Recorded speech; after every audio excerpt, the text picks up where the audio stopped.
కూకట్పల్లి సున్నం చెరువులో 5 ఎకరాల భూమి కబ్జాకు గురైంది. హైడ్రాను అడ్డుపెట్టుకుని కోట్ల రూపాయల భూమిని కాంగ్రెస్ నాయకులు కబ్జా చేస్తున్నారని పలువురు ఆరోపిస్తున్నారు. కాంగ్రెస్ పార్టీ నేతలే కావడంతో ఆ భూమిని వదిలేసి చుట్టూ ఫెన్సింగ్ చేస్తున్నారు హైడ్రా అధికారులు. దీంతో పలు విమర్శలు వెల్లువెత్తుతున్నాయి.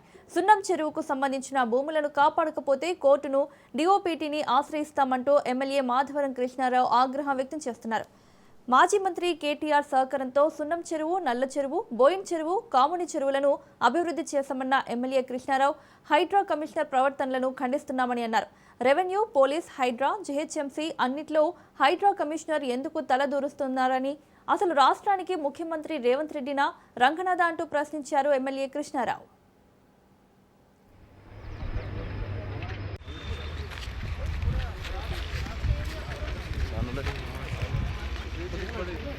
Thank you.